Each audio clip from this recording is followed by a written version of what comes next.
నమస్తే రమ్మగారు. నమస్తే జయ. రమ్మగారు, అదృష్టం దేంట్లో ఉంటుందండి? మన ఆలోచనలోనా, మన విధానంలోనా, ఎక్కడ వస్తువుల్లో. మన ఏ వస్తువులో ఉంటుంది? ఏమో చెప్పలేకపోతాను జయ. నిజంగా అలా చెప్పగలిగితే అవే కొనేసుకుంటాం. అవే కొనేసుకుంటాం. ఇది అదృష్టం అని చెప్తారు. పాల పిట్టను చూస్తే అదృష్టం. అవును. ఆ చిన్నప్పుడు గోరింకలు, 2 గోరింకలు జంట కనిపిస్తే మనం ఆ రోజు అనుకుని పని అవుతుంది. ఏదైనా అది కనపడంగానే ఒకటి అనుకుంటే, జముడికాయ కనిపిస్తే అదృష్టం. ఏదో కనపడితే అదృష్టం. ఈ వస్తువులు పెట్టుకుంటే అదృష్టం. అదృష్ట గవ్వలు. అవును. తర్వాత అదృష్ట కాయిన్స్. ఆ ఫలానా కాయిన్ వచ్చాక ఆ టైంకి అది ప్రూవ్ అవుతుంది. అదే అదృష్టం ఇంకొకటికి అవ్వదు. వెదురు చెట్లు పెట్టుకున్నాం మా ఇంట్లో, ఆ తర్వాత బాగా కలిసి వచ్చిందని చెప్తారు. వైభవలక్ష్మి పూజ చేసాం, ఆ తర్వాత కలిసి వచ్చింది. సంతోషమాత పూజ చేసాం, ఆ తర్వాత పిల్లలు పుట్టారు. అదే సంతోషమాత అందరికీ ఫలించదు, అదే వైభవలక్ష్మి అందరికీ ఫలించదు. మొన్న ఈ మధ్య ఎవరో చెప్పారండి, ఏదో వినాయకుడి బొమ్మట ఎవరో ఫ్రెండ్స్ ఇచ్చారు, అది ఇంట్లో పెట్టుకున్న కానీ చాలా బాగుంది, నాకు భలే కలిసి వస్తుందని చెప్పారు. వాళ్ళకి గుర్తొచ్చింది. వాళ్ళకే కలిసి వచ్చింది. అదే వినాయకుడు నువ్వు తెచ్చిపెట్టుకున్నా, ఆ వినాయకుడినే తెచ్చిపెట్టుకున్నా, అలాంటి వినాయకుడినే పెట్టుకున్నా నీకు కలిసి రాకపోవచ్చు. పైగా ఈ కలిసి రావటం అనేది ఉంది చూసావు, అది ఏమన్నాలంటే మన నేతి బీరకాయలు నెయ్యి. నువ్వు కానీ నీకు కలిసి రావటం అనే పాయింట్ నీకు ఒకటి ఉంటుంది. మా ఇంట్లో ఏ గొడవలు లేకుండా ఉన్నాయి ఫలానా వస్తువు తెచ్చాక, మనకు అదే హాయ్. ఇంకోటికి డబ్బు వస్తుంది, వాడికి అదే హాయ్. డబ్బులుంటాయి, ఇంట్లో కొట్లాట్లు ఉంటాయి. ఇదేంటి మేము కొట్లాడుకుంటాం అనుకోడు వాడు, డబ్బే వాడికి ఇంపార్టెంట్. కొట్లాటలు సహజం. ఒక్కొక్కళ్ళకి ఆరోగ్యం బాగుపడుతుంది, అది వాళ్ళు అది అదృష్టంగా ఫీల్ అవుతారు. చూసావా, అదృష్టము రకరకాలు ఉంటాయి. అదృష్టం వచ్చే విధానాలు రకరకాలుగా ఉంటాయి. ఒకటికి ఫలించింది, ఇంకొకటికి ఫలించదు. చిన్న చందమామ కథ చెప్తాం, దీన్ని నమ్మద్దు. మీ అదృష్టం మీదే, మీ జాతకం మీదేలాగా. వాళ్ళకి కలిసి వచ్చిందని మనకు కలిసి వస్తుందని నమ్మబోకండి. తెచ్చుకొని చూడండి, కుదరలేదనుకో వదిలేయటమే, ఇంకోటి ట్రై చేయాలి మనం. ఈ కథ భలే బాగుంటుంది. మానస సరోవరం చుట్టుపక్కల అంటే హిమాలయాల్లోనట కొన్ని పల్లెలు ఉండేవి, ఇప్పటికీ ఉంటాయి కదా. వాళ్ళకి గోసంపద అధికంట. అడవి ఆవుల్ని తోలుకుంటూ వెళ్ళేవాళ్ళు. పచ్చిక బయళ్ళల్లో మేసొచ్చేవి. చలి తక్కువగా ఉన్న ప్రాంతాల్లో కాలంలో ఆవుల్ని బయటికి పంపించేవాళ్ళు అనమాట. అయితే ఏంటంటే హిమవత్ పర్వత ప్రాంతం అవటం వల్ల కామధేనువట వచ్చి ఆవుల్లో కలిసి మేత మేసేదట. కామధేను అంటే ఏది? స్వర్గంలో ఉంటుంది, లక్ష్మీదేవితో పాటు పుట్టింది, కోరిన కోరికలు తీర్చే ఆవు. చాలా విశేషమైనదిగా చెప్తారు. స్త్రీ ముఖం ఉంటుందని ఆవుకి, కనపడదు మనకేమి. అయితే ఈ మంద చూసినప్పుడు ఏదో కొంచెం ఎక్కువగా ఉన్నట్టు తోచేది, లెక్క పెడితే ఇంటికి వచ్చాక కనపడేది కాదు. వెళ్ళేటప్పుడు 100 ఉండేవి, వచ్చేటప్పుడు 100 ఉండేవి, మధ్యలో ఏవో ఎక్కువ ఉన్నాయి అని భావన కలిగించేది, కానీ ఉండేది కాదు. వచ్చి ఆవిడ ఏంటంటే ఆలమందలతో పాటు కలిసి అక్కడ గేజింగ్ తిరగడానికి, గ్రేజ్ గొడ్లు తిరగాలి కదా ఆవులు, పాపం బాగా నడిచి తిని చేస్తే వాటికి అరుగుదలకు వచ్చి పాలు బాగా వస్తాయి. అయితే రోజు ఇట్లా తిరిగేది. అయితే ఆ ఊళ్ళలో ఒక ముసలి ఒకతను ఉండేవాడు. అతనికి సొంత గొడ్లు లేవు, పాపం సొంత ఆవులు లేవు. అతనుకున్న ఏకైక ఆస్తి ఒక కావడి బద్ద మాత్రమే. ఆ కావడి బద్దతో అతను ఏం చేసేవాడు, ఈ ఆవుల వెనకాల వాళ్ళ జీతం ఇస్తారు, ఆవుల వెనకాల వెళ్తే ఆవుల వెనకాల వెళ్ళి ఆ కాస్త జీతం అతనికి సరిపోయేది కాదు, పెద్ద కాపురం. ఆ చితుకులు అవి ఎండుకర్రలు అవి ఏరుకుని కావడికి 2 పక్కల వేసుకుని కావడి మోసుకుంటూ వచ్చేవాడు. చాలా బాగుండేది అతని జీవితం, హాయిగా ఉండేవాడు. మొత్తానికి ఏదో వచ్చేవి, సరిపోయేది. అయితే ఏమైందట, ఒకరోజు ఆయన ఏం చేశాడు, ఆవులు ఏవో పరిగెడుతుంటే ఈ కావడి బద్ద ఉంది కదా, ఆ బద్దతోటి హెహే హెహే హెహే అని ఆవుల్ని అదిలించాడు.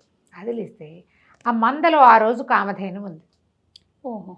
ఈ కామధేను ఒంటి మీద రోమాలు ఉంటాయి కదా, మామూలుగా ఆవులకు ఒంటి మీద సన్నటి నూగు ఉంటుంది కదా, ఆ ధేను ఒంటి మీద ఉన్న రోమాలు ఒక 2-3 ఆ కావడి బద్దలో చిక్కుకున్నాయి. కావడి బద్ద చిన్నగా పగుళ్ళు వేస్తే, కావడి బద్ద అంటే ఏమిటి, వెదురుది కదా, వాస బొంగుని ఇట్లా ఉంచుతారు ఆ మధ్యకి చీల్చి. ఇతను ఏం చేశాడు, ఆ బొంగుతో అదిలిచ్చాడు. తర్వాత సాయంకాలం వచ్చేటప్పుడు చితుకుల్ని పోగు చేసుకున్నాడు.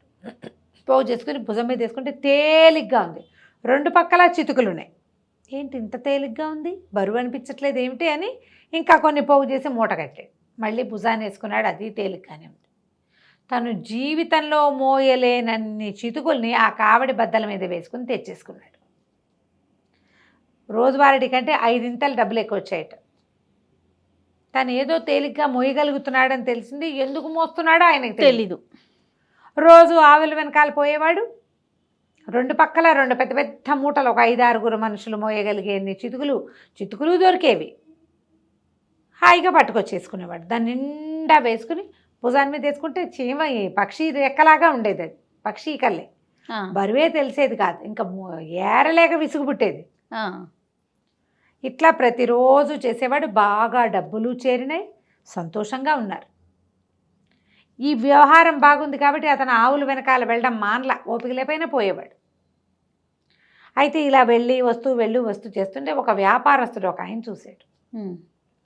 ఏమిటి తాత, నీ పని బాగున్నట్టుంది, ఇంతంత మోసేస్తున్నావు అంటే, ఏమిటి మహత్యం, ఇంత ఎట్ట మోయగలుగుతున్నావు, ముసలివాడివి, ఏం తింటున్నావు అన్నాడు. తిండిలో ఏముంది బాబయ్య, అదే రొట్టెలు అదే కూర. మహత్యం అంతా నా కావిడి బద్దలో ఉంది. ఈ బద్దని భుజం మీద తెచ్చుకుంటే బరువే తెలియదండి. నేను ఇంటి దగ్గర బస్తా మోయలేను, కానీ కావిడి బద్దతోటి మాత్రం మోసేస్తా. ఇది మహిమగల కావిడి బద్ద అని చెప్పాడు. చెప్పి కానీ మనకు కొంతకాలం చేస్తూ ఉంటే ఇంతకుముందు ఇది లేదు, ఇప్పుడు కొత్తగా వచ్చింది అన్న అవగాహన మనకి రాదు. ఎప్పుడో స్ట్రైక్ అవుతుంది. స్ట్రైక్ అయినా దాన్ని మనం పోగొట్టేసుకుంటాం. ఈ ప్రస్తుతం లభిస్తున్న తీవ్ర సుఖం మీదే ఉంటుంది మన దృష్టి అంతా. మనుషులం కదా. సరే, ఆయన ఏమన్నాడు, ఏదే బద్ద ఇడిదే అని పుచ్చుకున్నాడు. పుచ్చుకుంటే కావిడి బద్దకి ఒక తూకంగా ఒక బరువు ఉంటుంది ఖచ్చితంగా. ఇంత పొడుగు వాసం పొంగు కదా, బరువు లేకుండా ఎలా ఉంటుంది? అవును, ఈయనది ఈకలా ఉంది. అయ్యో బాబోయ్, ఏమిటి ఇంత తేలిగ్గా ఉంది, చాలా బాగుంది, సరే నాకు ఇచ్చేసి 300 దినారాలు ఇస్తానన్నాడు. 300 అంటే ఆ ముసలివాడి జీవితాంతం కూర్చుని తినచ్చు. ఆయన ఏమనుకున్నాడు, ఇంత బరువు తక్కువగా ఉండే వస్తువుతోటి మరింతగా పనిచేయించవచ్చు పని వాళ్లతో అని చెప్పి తీసుకున్నాడు. కానీ చేశాడు. 300 చేతిలో పెట్టాడు. ఈ ముసలివాడు అప్పటికి 1-2 నెలల నుంచి బోళ్ళన్ని డబ్బులు దాచుకున్నాడు. ఈ 300 దానికి ఎడిషన్ అయింది. అతనికి తెలియదు. తన అదృష్టాన్ని తనే తెలియక 300కి అమ్మేశాడు. అయినా అతనికి అది ఎక్కువే. ఇంకా పని చేయక్కర్లేదు, అది పెట్టుకుని తినచ్చు, అదొక ధైర్యం ఉంటుంది, డబ్బు. ఇలా ఆలోచించుకున్నాడు. ఈయన ఏం చేశాడు, వ్యాపారస్తుడు ఆ బద్దని అటు ఇటు తిప్పి పరిశీలించాడు. ఏమిట్రా అని. మధ్యలో కొన్ని చోట్ల పుల్లలు రేగిపోయి ఉన్నాయి. అంటే ఇప్పుడు మా వెదురు బద్దలో కొన్ని చోట్ల ఇట్లా వేస్తాయి, మనం ఏదైనా పట్టుకుంటే కసక్కి దిగుతాయి చూడు, సన్న పేళ్ళుగా ఉన్నాయి. ఈయన ఏం చేశాడు, ఇంటికి వెళ్ళేటప్పుడు మధ్యలో ఎక్కడో ఒక వడ్రంగి పడి ఉంటే, అరే దీన్ని సన్నగా చిత్రికి పట్టి ఇవ్వని అది తీసి ఆ చేతిలో పెట్టాడు. ఆయన ఏం చేశాడు, చిత్రికి పట్టేది ఇట్లా రాసేది ఉంటుంది కదా, రాసేసాడు, బాగా గీసి పారేసాడు. గీసేసారు కదా, లేచిపోయిన పేళ్ళన్నీ లేచి వచ్చేసినాయి. వాటితో పాటు కామధేనువు శరీరం నుంచి వచ్చిన రోమాలు కూడా రాలిపోయినాయి. ఈయన ఇచ్చేటప్పుడు తేలిగ్గా ఉన్న బద్ద పుచ్చుకునేటప్పుడు బరువుగానే ఉంది. ఇదేమిటి ఇలా బరువుగా ఉంది అనుకుంటూ ఇంటికి తీసుకెళ్ళాడు. అది బరువుగానే ఉంది. దానికి ఎంత బరువు ఉండాలో అంత బరువు ఉంది. అది ఎంత మోయగలుగుతో అంతే మోస్తుంది తప్ప ఎక్స్ట్రా అది మోయగలిగే వ్యవహారం దానికి లేదు. ఇంకా ఈయన ఏమిటి, దీన్ని ఎందుకు కొన్నాను నేను ఊహించింది ఏమిటి, ఇలా ఎందుకుంది అని ఆశ్చర్యపోతూనే ఉన్నాడు. కానీ వ్యాపారస్తులు బోల్డ్ డబ్బు ఉండటం వల్ల అదో పెద్ద విషయంగా ఆయన భావించలేదు. అదో పెద్ద విషయంగా ఎవరికి కుదిరింది, అది ఆ ముందున్న ముసలాయనకి కుదిరింది. ఆయనకి 300 వచ్చినాయి. దాంతో పనిచేసిన నాళ్ళు డబ్బులు వచ్చినాయి, దాన్ని అమ్మేసినా కూడా డబ్బు వచ్చింది. అదృష్టాలు ఇలా ఉంటాయి. ఒకటి ఫలిస్తుంది, ఇంకొకటి ఫలించకపోవచ్చు. అది ఫలించటానికి అక్కడ ఒక కారణం కనపడుతోంది. అసలు ఏ కారణము కనపడకుండా కూడా అదృష్టం వస్తుంది మనకి. అవును, ఇది తెచ్చి పెట్టుకున్నాక నాకు బాగుంది అనిపిస్తుంది. ఓ వినాయకుడి ప్రతిమ, ఓ లక్ష్మీదేవి ఫోటో, లేదా ఒక ఏమంటారు మనీ ప్లాంట్ మొక్క, ఒక కొత్త వెండి వస్తువు, ఒక బంగారు వస్తువు, అది కొన్నాక చాలా వచ్చినాయి. ఇలా అనుకుంటాం కదా. ఖచ్చితంగా ఎవరి అదృష్టం వారి అందే ప్రూవ్ అవుతుంది. ఇతరుల అదృష్టాలని అనుకరించద్దు, బాధపడద్దు, దానికోసం భయపడద్దు, బెంగపెట్టుకోవద్దు. మన అదృష్టం ఎందులో ఉంది అంటే ఆ టైంకి మన గ్రహస్థితిలో ఉంటుంది అంతే. వస్తువు ఒక వ్యాజమే. కలిసి వచ్చిన వస్తువులు, అచ్చొచ్చిన వస్తువులు అలా భావిస్తాం. అచ్చొస్తే మీకే అచ్చొస్తుంది, అచ్చొచ్చింది ఇంకోళ్ళకి ఇవ్వబోకండి, చక్కగా ఉంచుకోండి తప్పకుండా. అంతే సంగతులు. నమస్తే. నమస్తే.